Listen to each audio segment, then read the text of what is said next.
Oscar Romeo 4, India, Sierra, Sierra. How copy? Over.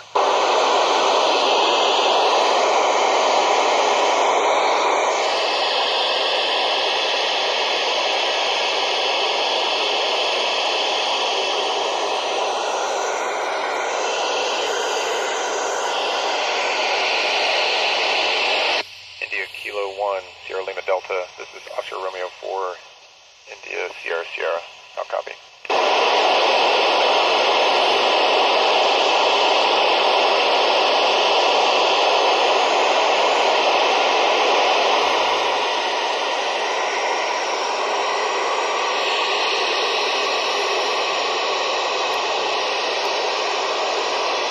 India, Kilo 1, Sierra Lima Delta. This is Oscar Romeo 4, India, Sierra, Sierra.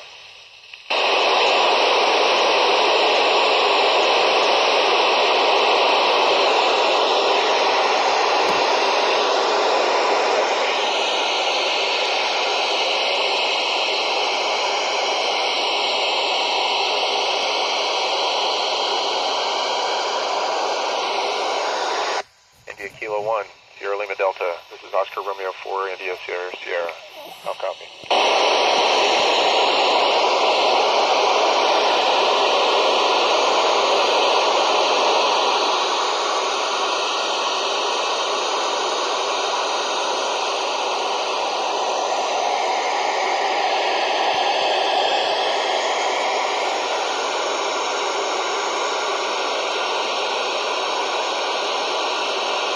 India, Kilo 1, Sierra Lima Delta. This is Oscar Romeo 4, India, Sierra, Sierra. How copy?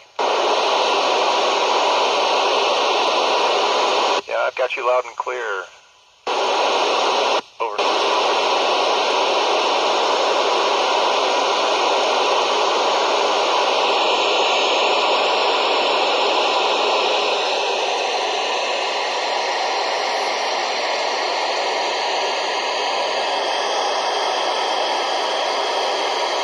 And good afternoon, and yes, I am ready for questions.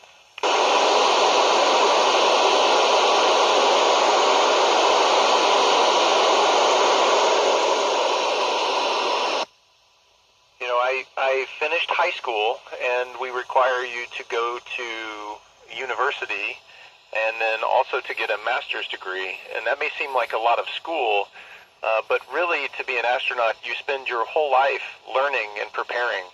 And everyone spends their whole life learning about what they like to do and what they want to do and all the world around them. So you're never really done learning. Over.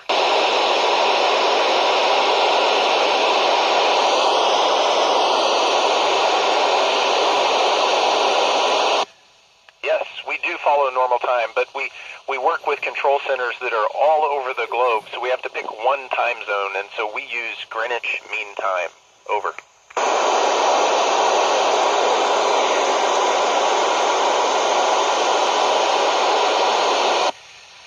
It's a little complicated in space because we don't have gravity to help us out. If you use a restroom on the ground, gravity helps flush everything away. Up here we have to use air, and so we use suction, and that helps us collect our waste. Over.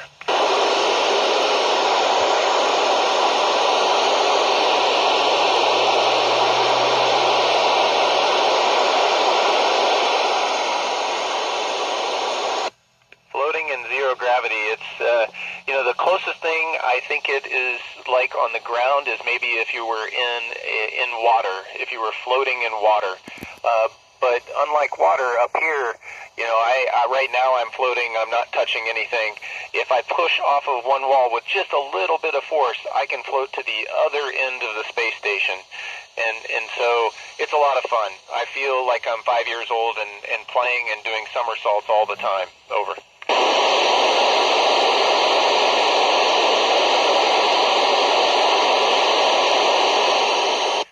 You know, that's a great question. So those two Starliner astronauts, Butch and Sonny, they're part of my crew now, and so I launched with Alex in a Crew Dragon, and it has 4 seats, so we launched with 2 empty seats, so that in February, when we're all done with our mission up here doing research, we'll all 4 be able to go home together. Over.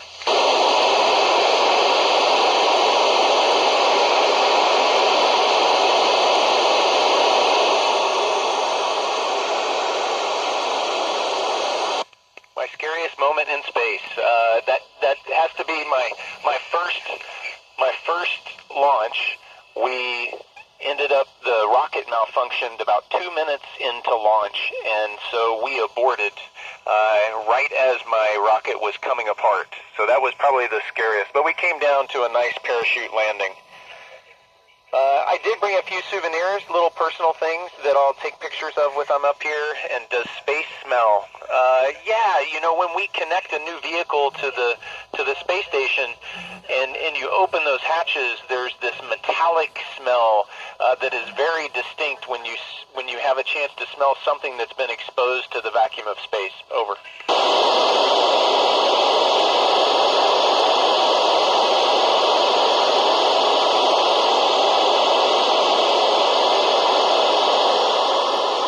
I love this question. So what do we do if we run out of food? Well, we don't run out of food. Being here close to Earth, because we're in orbit, low Earth orbit around the Earth, only a few hundred miles above the surface, we get routine cargo ships that bring us up resupply. And so we always keep a stock of food up here so that we don't run out. But when we start going to destinations that are further away, like Mars, we're not going to be able to take all our food with us. So some of the science that we're doing here is how do we grow plants? How do we grow our own food so that we don't have to take it in packages with us? And that's how we're going to be able to make it to Mars. Over.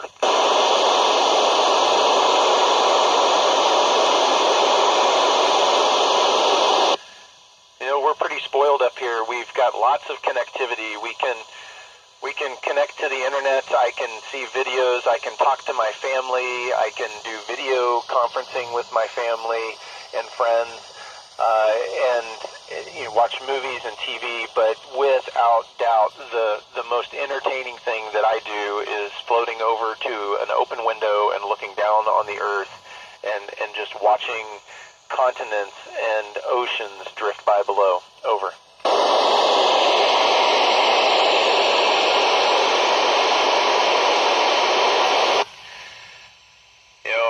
I think we've all looked up at the dark night sky and seen stars, and on the darkest of nights we see so many stars you can't even count them, and you see the Milky Way galaxy. And when we look out the window up here on the space station, when it's dark, I can see even more than I've ever seen looking up from the ground.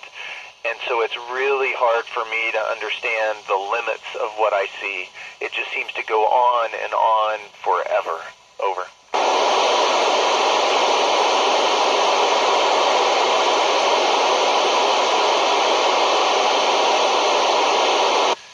You know, we can see evidence of moon landings now.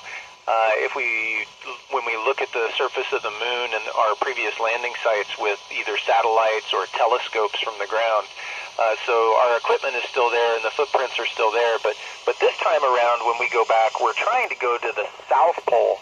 Previously we went to the equator of the moon. It's a little easier to get to the equator, but we're interested in the South Pole because there's craters, and in the bottoms of those craters, they don't ever see light from the sun, and so there's large deposits of water.